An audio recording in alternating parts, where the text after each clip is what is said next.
Welcome to Canadian Justice. I'm Christine Van Gyn, and today we're talking about Bill C-10, a new proposed bill to update the Broadcasting Act.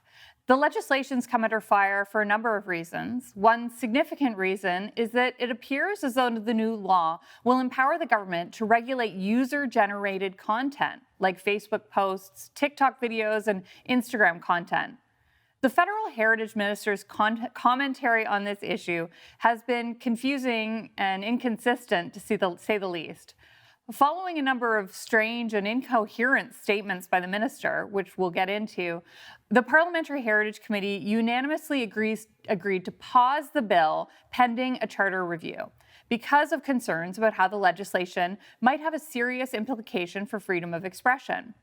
That new charter statement has been received, and the government is doubling down on the bill. Here to talk about what C-10 does and what the problems with it are two legal experts. We're joined by Professor Michael Geist from the University of Ottawa Law School and by Omar Haradai of the Durham Community Legal Clinic. Thank you both so much for joining me today. Now, Mr. Geist, I want to start from the beginning. Can you outline what this bill is supposed to do? Sure. So, the starting point of this legislation and the way the government framed it was that it was primarily about ensuring that large streaming services, Netflix, Disney, companies like that, would make contributions to support the creation of Canadian content. Now, there was a debate about that as well. The truth is those companies, Netflix, for example, is one of the biggest investors in Canada in film and TV production. But even if we set those issues aside, the controversy began to swirl when the government removed one of the safeguards that it had put into the legislation. It wanted to target those big companies, but with the initial bill, excluded user-generated content, TikTok videos and YouTube videos and Instagram posts and things like that millions of Canadians engage in. It established two exceptions to exclude those. It removed one of them. And the effect of that removal was that the content of users, all that user-generated content, would be treated like a program subject to regulation by the CRTC. So in its present form, this law, as you explain it, could actually apply to user-generated content. That's what you're saying? It does apply to user-generated content in its current form. The bill takes a very broad approach to what is defined as a program. And so that does include really anything that's audio or video. So it's podcasts, it's programs like this, it's pretty much anything that's in an audio or video form can be a program under the law, including what individuals use. It's not limited just to professional content. It can be pretty much anything. And the government, in some ways, while they've tried to deflect a little bit, saying, well, users aren't regulated, their content is. And in some ways, when you look at the amendments they're putting forward, nothing really changes with that regard. All they're doing now is talking about what powers the CRTC would have, not whether the content itself would be subject to regulation. Okay, so Mr. Haradai, you've expressed what I'd call lukewarm support for this bill. Can you outline what you think is positive, especially in light of these concerns about user-generated content? Happy to do so. So the first thing to keep in mind is that this legislation hasn't been updated or amended since 1991. So that's a very, very, very long time. And the internet obviously has changed since then. The way that we consume media has changed since then. And in my mind, there's three main reasons why we need to do an overhaul. I think there's some questions about how we do it. The first is federalism and promoting, if you will, Canadian culture and a Canadian identity. The second one is an economic imperative to do so, which is also very much being debated. But I think there's an element of national security there as well, in terms of let's say foreign actors, foreign parties who are under the guise maybe of user-generated content are promoting hatred or undermining our election process. All of things that we have seen have happened already in recent years. So I think that it is good to be concerned anytime the government is saying we want to regulate your expression. That's important. But at the same time, I think there is a need perhaps for us to look at how the internet functions and operates in a modern society in Canada today. Now, when we come back from the commercial break, I know there's been a revised charter statement. The government has doubled down and said that this bill is passes charter scrutiny, and the minister actually just appeared at committee. So when we come back from these commercial messages, I know, Professor Geist, you actually watched the committee hearing, so maybe you could outline for us what the minister said. We will be right back.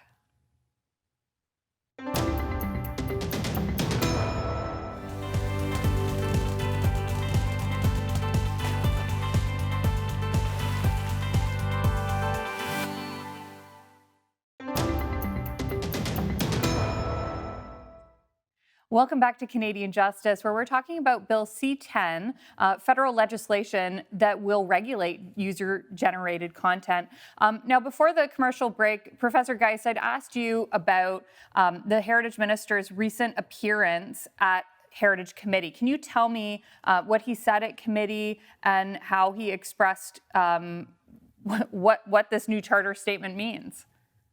Sure. Well, I think in many ways it was more of the same for anyone that's seen some of his other media interviews or his performance in the House of Commons.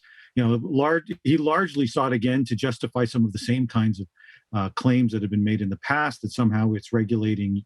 The users are not going to be regulated, avoiding questions around whether their content were regulated. I have to say that there were MPs that were becoming visibly frustrated with the seeming unwillingness to answer some of those questions, with even one MP saying it feels like you're dividing the country. I should note that there was also really, I think, some concern that the minister has really sought to diminish or downgrade some of the criticism. And you know what, I think there is a healthy debate. I think Omar raises some important points. I think we might disagree on whether or not the Broadcasting Act is the right place to address some of the online harm, security issues, and the like. I think there is other legislation that may come forward to deal with that. But that's, I think, a reasoned debate. One of, I think, the real sources of frustration, and I thought you heard it echoed by many of the committee members, was that the Heritage Minister has really been seemingly unwilling to engage in that discussion, seeking to argue that somehow those that are opposed to the bill are opposed to net neutrality or opposed to any regulation of the sort, as opposed to really kind of head on trying to provide the assurances that many are looking for, that this will not wade into the issue of regulating freedom of expression from individual users. I mean, I've heard his comments on net neutrality, which is a bit confusing for me because it actually seems to go the other way. I mean, the idea of net neutrality is that platforms or internet providers don't rank content. They treat all content equally. And what this bill purports to do, even in its sort of uncontroversial form, is to rank and prioritize content based on its Canadian content, whether or not it has Canadian content. Can you respond to that, Professor Geist?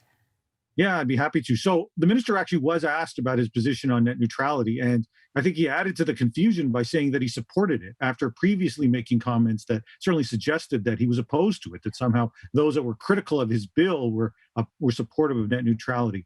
Now, net neutrality typically refers to the role that large internet providers, the Bells and Teluses and Rogers of the world, would play with respect to content and prioritizing potentially in their own self-interest that. Now, I think that in many ways, we are seeing the advancement of that principle, that question of, well, what happens on a platform and if the government itself effectively steps in to argue for prioritization and potentially deprioritization of some of that content. I think it really does run counter to some of those core principles. In fact, the CRTC in the past had been asked to take a look at that issue. Could Canadian content be prioritized? And they declined to do so. They argued that they didn't think it was appropriate under the circumstance. So, Mr. Howard, I know you've expressed some support for the bill itself, but what about for the removal of this exemption for user-generated content? What's your view on that change to the legislation? So I think going back to what Michael was saying, what I would go and look at is what are the underlying principles behind net neutrality? And historically, it's been the concern that this internet, this wonderful thing that we've been living with now, most of us for our life, and exchange information and get answers at the tip of our fingertips, that it might turn into something like a walled garden. So Canada puts up a wall around our country. The US does the same. And every country around the world then creates these silos of information. And that's not inherently a good thing, is what most of us recognize. I'm not sure that this is what this bill would accomplish. It might be more akin to perhaps a knee-high transparent fence as opposed to a walled garden. The challenge is, and I think this is what the minister is struggling with, most of the implementation and the decisions that would be made about regulating the internet would actually be made by the CRTC, not by the government directly. And so, on one hand, it's perhaps convenient because it allows him to evade responsibility and not answer direct questions. But on the other hand, he can't preempt those answers because those aren't the decisions that are going to be made by the government. But Omar, is that a meaningful distinction from a charter point of view? In both cases, it's a government act. Yeah, I think there is somewhat of a distinction because it's not like there haven't been charter challenges to the CRTC under its existing mandate for television and radio and the like. And courts have consistently said, these are legitimate objectives, and even freedom of expression under the charter has reasonable limits. The question is, how do we do this on the internet? That's a very different question.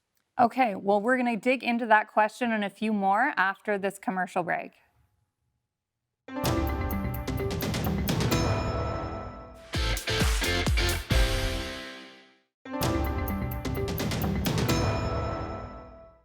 Welcome back to Canadian Justice, where we're discussing Bill C-10, which is a new proposed bill to update the Broadcasting Act, which would actually regulate user-generated content.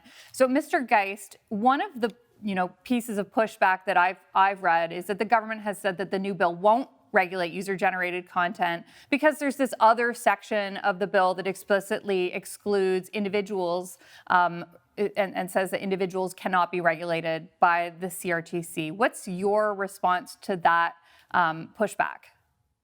Well, it's pushback that it just isn't grounded in fact. The government established two exceptions when it first introduced Bill C-10 with respect to user-generated content. The first was an exception in Section 2.1 to exclude users from regulation. The second, in Section 4.1, was to exclude their content. They have kept the exception with respect to users. They have removed the exceptions with respect to content. It is akin to telling a broadcaster that we are going to regulate potentially both you as a broadcaster. We may also regulate your programs that appear on the broadcast. What they've done is said, well, we will not target individuals. So they don't want a million TikTok users having to show up to Gatineau, where the CRTC is located, and appear before a hearing. But all of their content remains subject to regulation. And so, for example, it's subject to some of these discoverability rules where a regulator would decide what kind of content gets prioritized and what kind of content is deprioritized. And that's on the basis of Canadian content, correct? That's kind of the whole idea of the bill. Well, that's on the basis of Canadian content, but I think it's worth noting. I mean, all of this is ill-defined. I think it's right. A lot of this stuff is left to the CRTC. I don't know that that's necessarily reassuring that the government is punting on so many of these issues. Who is directly implicated? On what grounds? And when you're talking about user-generated content, we should recognize there is quite literally not another country on the planet that seeks to regulate user-generated content in this way. That's not to say they don't regulate video streaming services like Netflix, but even those that have significant regulation like the European Union say they exclude user-generated content because it's just incredibly difficult to begin to say, okay, what content even qualifies, much less what content ought to be prioritized, and whether or not you want a government making those kinds of decisions. And I think that the minister's made a few confusing statements about this. In fact, he said, we don't want to regulate user-generated content unless you have a whole lot of followers on your YouTube channel.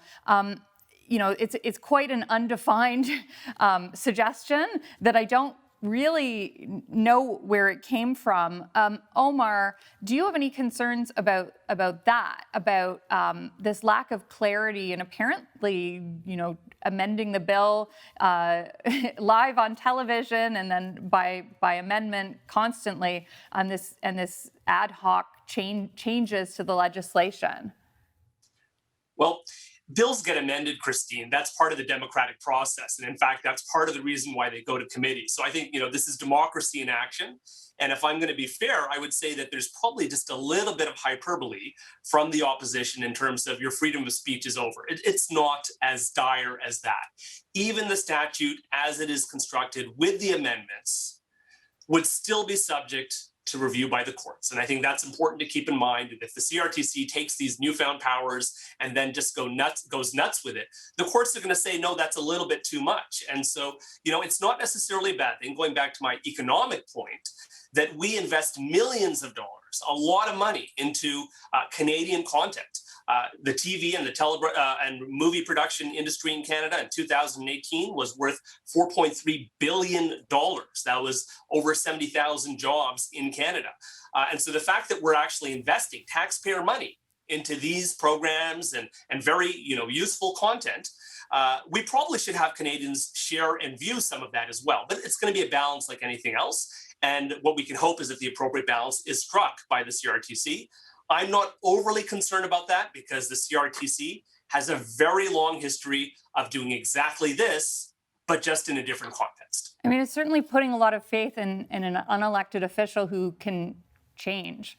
Mr. Geist, your response to these concerns about how the legislation has been changing in about 30 seconds.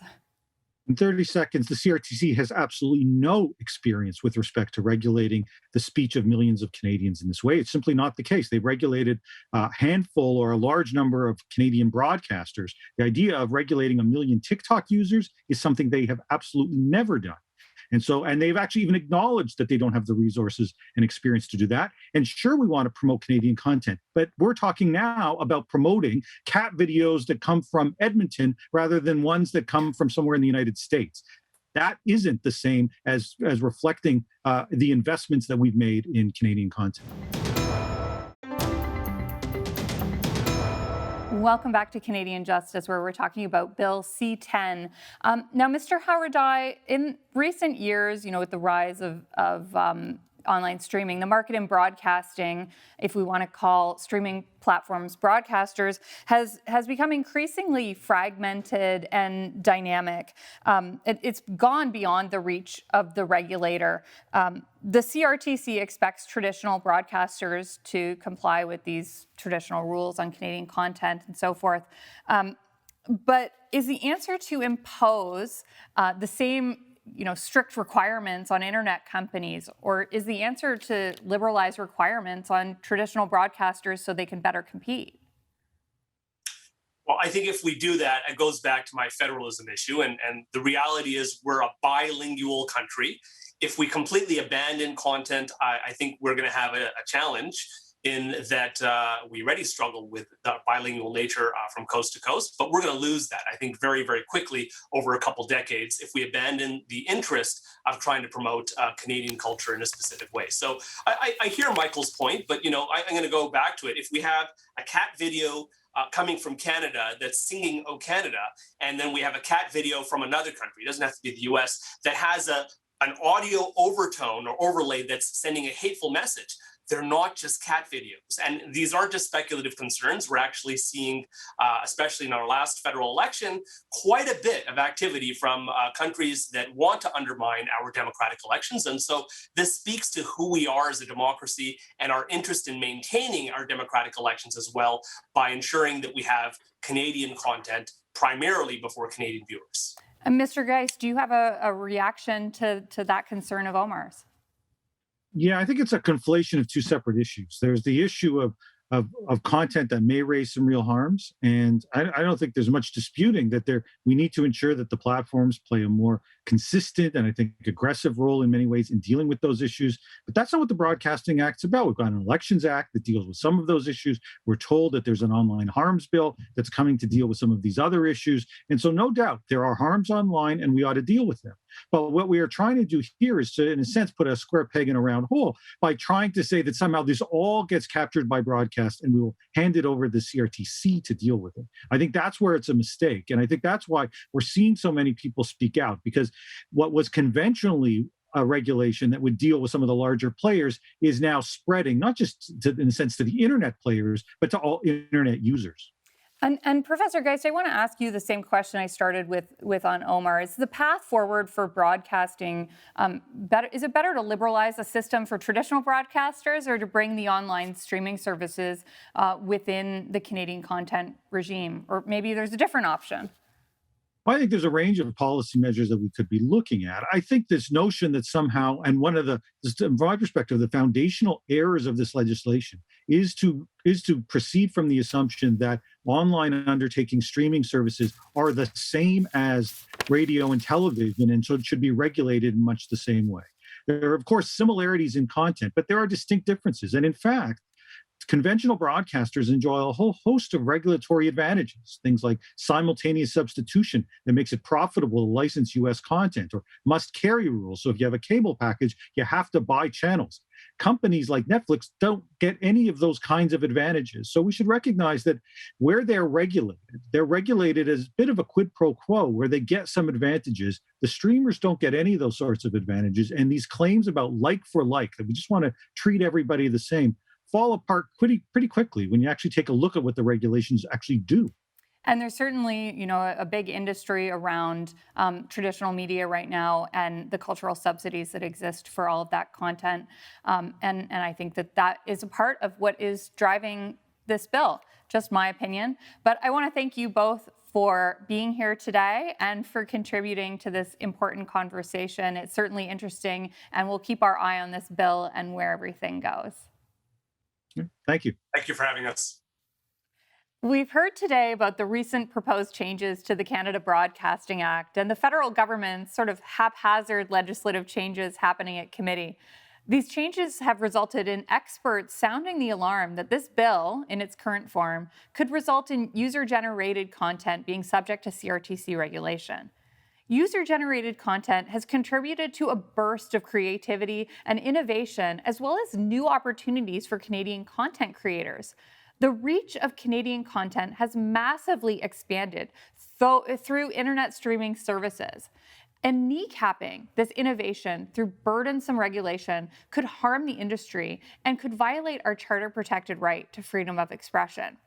Is it time to scrap Bill C-10 in its entirety, or can the bill be salvaged somehow? You be the judge. I'm Christine, and remember, a freer Canada starts with you.